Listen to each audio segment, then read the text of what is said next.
Hey everyone, welcome back to another episode of Chris Grows Up. I am Chris and I am free from the shackles of social media. So this is the third episode and the final episode in the series on getting unsocial, cutting out social media for 2 weeks experiment and just seeing how I go, seeing what life feels like and what I get done and all those kind of questions.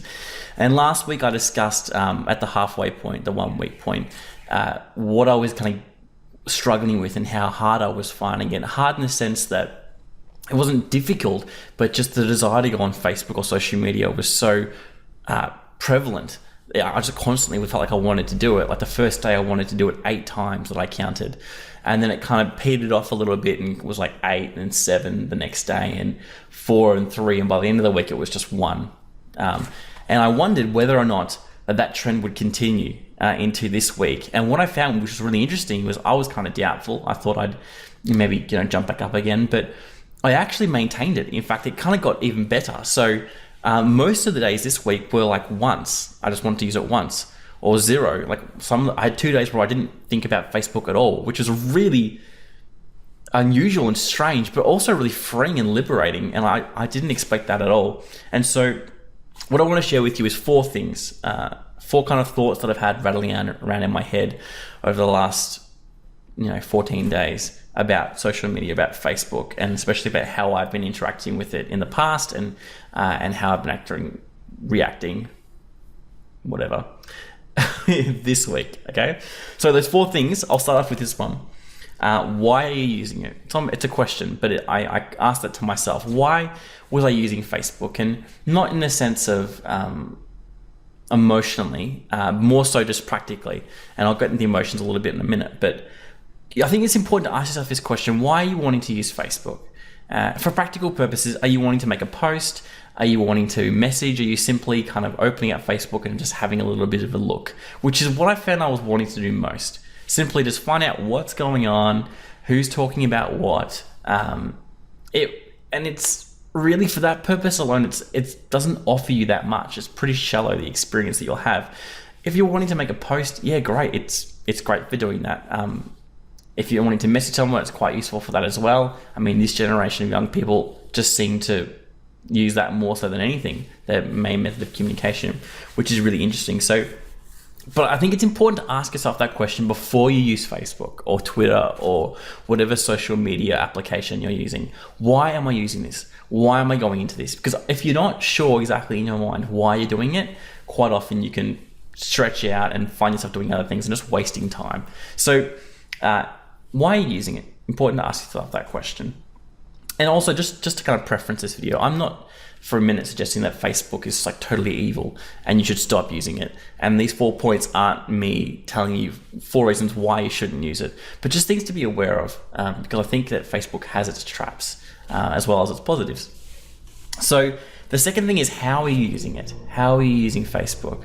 So early last week, I was finding that I was using it a lot out of frustration or anger, just unhealthy things. If I was bored, I'd chuck on Facebook. So why are you engaging with Facebook is another great question. So how are you using it? Because if you're going to Facebook with those unhealthy desires or that need for validation, you won't find it there. You might get this temporary fix where someone, you post something because you're feeling horrible and you want some validation. Someone likes it and you're like, oh my gosh, someone likes it. Oh man, it's great. But that sort of validation doesn't last very long. And so you've got to ask yourself and keep track of why are you using it. Like this last week, I haven't used it much at all. And so when I've wanted to use Facebook, it's purely been to actually share a memory with people and not really caring if people respond or not. And while that sounds bizarre, I think that's actually a much healthier way of approaching Facebook. But anyway, that's just my thoughts. I'll smash through this because I want to get to some stories at the end. Number 3, how long are you using Facebook for? Or how long are you intending to use Facebook for? And let me give you 2 figures, okay? These are this is the math that I did, and keep in mind I'm really bad at math, like shockingly bad. So this is but I'll go over the numbers a few times, and this is what I've actually got. So if I'm going to give you two figures. The first figure is how long I would have used Facebook this week if I'd acted on every single desire that I'd had. So in total, over the last 2 weeks, I've wanted to use Facebook 34 times. Now, I haven't used it 34 times, but I've wanted to use it 34 times. And let's say, for instance, on average, if I was to go and act on those desires, I'd probably use it for 10 minutes each time, right? I think that's pretty reasonable. So 34 times, 10 minutes each. Over the last 2 weeks, I would have spent 5 hours and 20 minutes on Facebook. 5 hours and 20 minutes. That's like half a day, really, when you think about it. Half of your waking day you've spent on Facebook just staring at a screen, whether it's your mobile device or your PC. That's pretty full on. But let me give you this second stat, right? So let's assume, for instance, that the first day that I wanted to use it 8 times. Let's say if I hadn't been aware of this whole process of this experiment and I just kept that, right? Kept that ratio, that frequency of wanting to use Facebook. So 8 times each day for 2 weeks. So we're looking at 112 times. Let's use the same figure again, 10 minutes each time. That is a whopping 18 hours and 20 minutes. 18 hours and 20 minutes of your time spent on Facebook. That is huge. For me, that would have been so much time wasted potentially, which really scares me that I could have maybe in the past. And this is an extreme figure, mind you. This is kind of just to play with your mind, not necessarily like fact.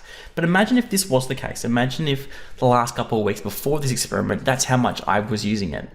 That's so much time spent. That's like 2 days spent, two days of wakeful hours spent on Facebook out of 2 weeks. That's an incredible stat. And so it leads me to my fourth and final kind of point. What are you actually getting from Facebook, right? So if I'd done that extreme figure, I'd spent 18 hours and 20 minutes. What would have I actually gotten from that? Well, I totaled up the amount of notifications and friend requests and all that from the last 2 weeks that I haven't been on Facebook. And I've only gotten this. I only had 42 notifications. I had one message, and that message, it was important, but I could have missed it. It's not a big deal. And I had one friend request from someone that I'm not going to accept their friend request from. So that's what I would have got. Let me tell you what I did this week without Facebook. I spent so much more time playing with my boys. I spent so much more quality time playing. That sounds weird. Hanging out with my wife. And I actually pulled her off Facebook a number of times so that we could just chat and hang out. One night I sat down and I made a little fire in our backyard, and I read a book and I had a few beers, and it was just such a good time to relax and declutter, and it was just great. I had an amazing catch up with a really close friend, my best friend, which I don't think I would have done if I was on Facebook. And so I've had all these great and positive experiences, and I just feel that even during the day, I've just been much more aware of my surroundings, and I've gotten that much more housework done. I've just been present in the moment, and that's been really important. And I wouldn't have had that if my day had been stuffed, crammed with Facebook time. Like I said last week, Facebook, it's like life putty. It's what you use to fill all the gaps in your life when you're wanting to be busy. And we all want to be busy, whether we admit it or not.